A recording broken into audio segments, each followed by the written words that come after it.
Hello friends, welcome. My name is Kamalveer. आज हम एक नॉवेल डिस्कस करेंगे जिसका नाम है कांथापुरा या कांठापुरा। ओके। यूनिट नंबर है आपका 4 और आपका पेपर है post colonial literature, MA English literature, semester 3। ठीक है जी, तो स्टार्ट करते हैं। सबसे पहले आप ऑथर के बारे में जान लो थोड़ा सा। ओके। राजा राव ने ये नॉवेल लिखा है और ये उनका फर्स्ट नॉवेल था और बेस्ट नॉन नॉवेल भी है, यानी कि उनका सबसे फेमस नॉवेल है ये पब्लिश कब हुआ था? पब्लिश हुआ था 1938 में। इसमें स्टोरी किस चीज की है? A story of south Indian village जिसका नाम है कांथापुरा। ओके। तो कांथापुरा विलेज है, साउथ इंडिया में सिचुएटेड है। वहां पे कुछ लोगों की स्टोरी है। Story is narrated by an old women of the village जिसका नाम है अचक्का। ओके, अचक्का।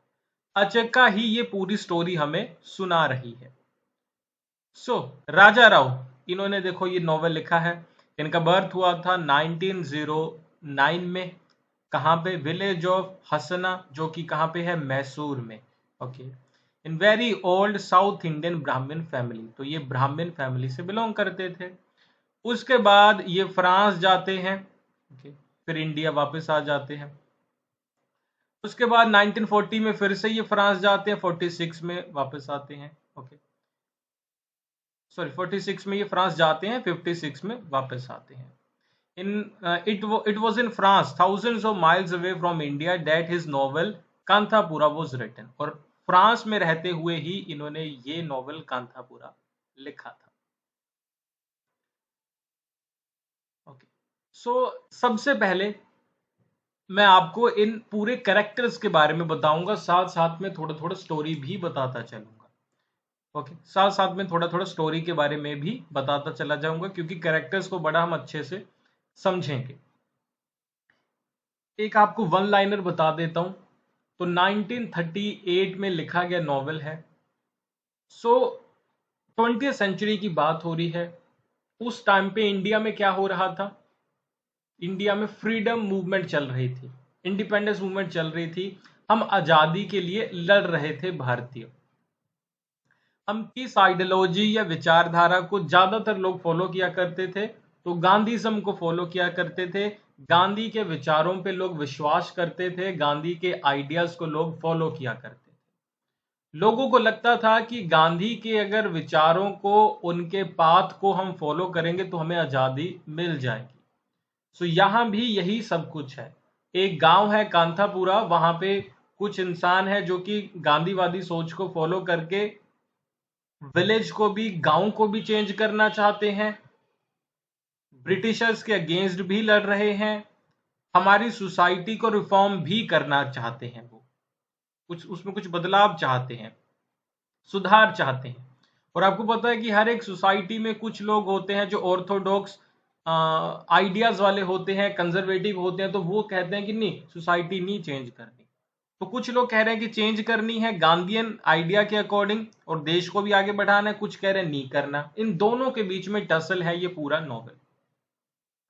सबसे पहले हमारा कैरेक्टर है मूर्ति, द विलेज गांधी। ओके, इसे विलेज गांधी क्यों कहा गया है? क्योंकि गांधी के आइडियाज को ये फॉलो करता है और पूरे गांव में हमेशा गांधी के आइडियाज को फॉलो करता है, उसी के बारे में बात करता है, सभी लोगों को कहता है कि ये चीज हमें करनी चाहिए। मैंने ना सभी कैरेक्टर्स के लिए कुछ कुछ फोटोज चूज किए हैं, तो वो आप देख लो ताकि आप उसके साथ फिर रिलेट कर सको स्टोरी। नॉवेल बहुत लेंदी है, जब हम पढ़ेंगे तो फिर कैरेक्टर्स की कोई पिक्चर आपके मन में बननी चाहिए, है ना? तो इस तरीके की पिक्चर आप सोच लो कि ये मूर्ति है। ओके, ये मूर्ति है। ओके, ये मूर्ति है। मूर्ति क्या है? मूर्ति और मूर्थप्पा दोनों इसी के नाम है। Is an educated young man of Kanthapura. ये एक पढ़ा लिखा यंग मैन है। ओके, पढ़ा लिखा कांथापुरा से ही है। It is he who organizes the work of Congress in village and hence he is the central figure in the novel. तो जो कांग्रेस पार्टी, आपको पता है कि गांधी जी कांग्रेस पार्टी से ही एसोसिएटेड थे। तो ये भी उसी तरीके से कांग्रेस के जो कामकाज हैं, प्रोग्राम्स हैं, उनको अपने गांव में लागू करने की कोशिश करता है। इसीलिए सेंट्रल कैरेक्टर है, प्रोटैगनिस्ट है। He is nothing heroic about him, okay, nor he can be called the hero of the novel. वो कह रहे हैं कि इसे हम हीरो नहीं कह सकते कि सारी चीजें सही कर देता है या कुछ हीरोइक है कि ये बहुत तगड़ा है, सारी चीजें नहीं, लेकिन इसके अंदर एक विजन है, कुछ करना चाहता है, करना चाहता है। वो एक ऑर्डिनरी यंग मैन है, ठीक है, ओके, उसमें कुछ वीकनेसेस भी है, लेकिन एक चीज है कि ये कुछ करना तो चाहता है कम से कम। वो इंस्पायर्ड है किससे? गांधी जी के आइडियाज से, okay. He is inspired by Gandhi ji to give up their studies, studies छोड़ देता है, risk the wrath of the government and become fighters for the cause of their motherland. और अपनी मातृभूमि के लिए लड़ना शुरू करता है। वो कह रहा है कि पढ़ाई वढ़ाई मैं छोड़ दूंगा, ठीक है, सरकार के साथ मुझे लड़ना है, अपने देश को आजाद करवाना है। Moorthy who has gone through life like a noble cow, ठीक है, समझ, नोबल काउ होते ना, काउ कुछ भी नहीं कहती, कभी किसी को मारती नहीं, वैसा है ये।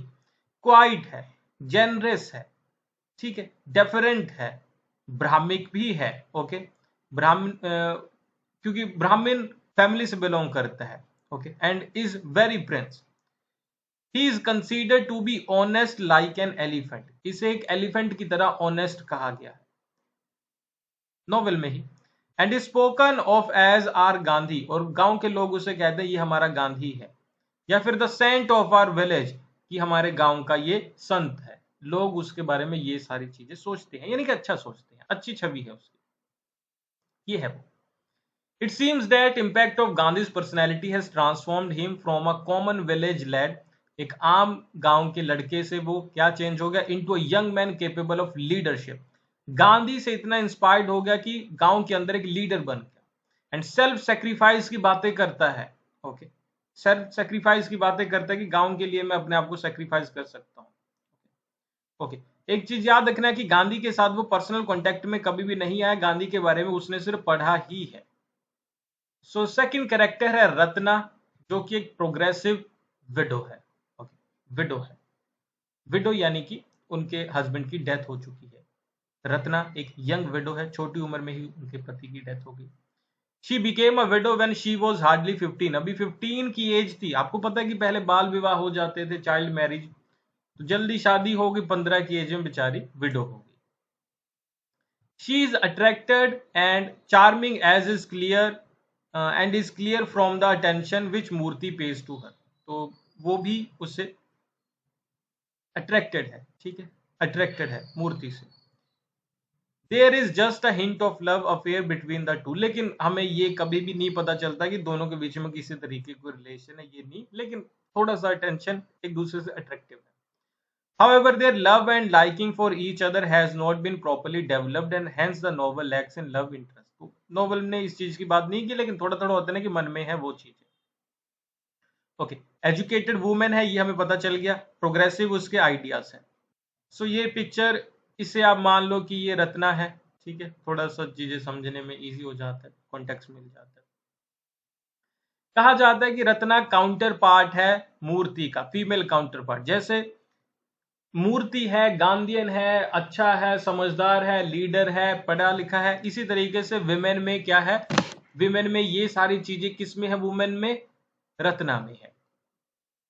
एजुकेटेड है, प्रोग्रेसिव है, ठीक है, गांधी के आइडिया से ये भी इन्फ्लुएंस्ड है। उसके बाद नेक्स्ट कैरेक्टर है Patel Range Gowda, the tiger of the village इसे कहा गया है।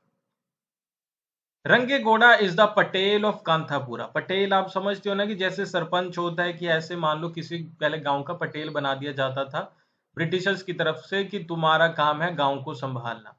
As such a servant, government servant, ठीक, गवर्नमेंट सर्वेंट की तरह ही होता है। He too is Gandhian man, वो भी गांधी से इन्फ्लुएंस्ड है, and a staunch supporter of Moorthy, Moorthy का भी सपोर्टर है। He throws all his weight and authority in favour, favour किसके फेवर में, and is of a considerable help to him in organizing the Congress work in Kanthapura. किसकी help करता है जी? मूर्ति की help करता है, ऑल दो ये गवर्नमेंट सर्वेंट की तरह है, एक पटेल है। So he is a man of forceful, उसके पास ताकत है क्योंकि सरकार का बंदा भी है, पटेल है, ठीक है, कमांडिंग पर्सनैलिटी है, okay, wields considerable power and authority in the village because of his forceful personality and determination. He is known as the tiger of the village, क्योंकि कुछ भी कर सकता है गांव में, इसने जिसे जो कह दे वो इंसान को करना पड़ेगा. Nobody dares to oppose him or disobey orders, तो कोई भी इसको मना नहीं कर सकता. और गांव में कुछ नहीं हो सकता विदाउट रंगे घोड़ा, इसकी मतलब जो ये बोलेगा वही चीज होगी. He is also kindly sympathetic and generous, ठीक है, and does his help to help the poor and needy and suffering of the village. तो ये मूर्ति की हेल्प भी करता है, खुद भी गरीब लोगों की हेल्प करता है. ठीक है जी. सो नेक्स्ट है भट्टा द ब्राह्मण, फर्स्ट ब्राह्मण. तो इनके बारे में है, और भी कई सारे करेक्टर हैं, ठीक है. सो कंप्लीट वीडियो आप लोग देख सकते हो हमारे ऐप अमन पाठशाला के ऊपर, या फिर आप हमारी वेबसाइट विजिट करना amanpathshala.com. वहां पे आपको इसके ऊपर कंप्लीट वीडियो मिल जाएगा, क्योंकि अभी 2-4 करेक्टर्स की बात की, इसमें 10 मेन करेक्टर है, उनकी हमें बात करनी है, फिर इसका समरी करना है, एनालिसिस करना है, सारी चीजें करनी है. तो सारी चीजें देखने के लिए आप हमारा ऐप और वेबसाइट को विजिट कर सकते हो, अमन पाठशाला. ठीक है जी, अपना ध्यान रखिए. Thank you for watching. आज के लिए इतना ही. Bye bye.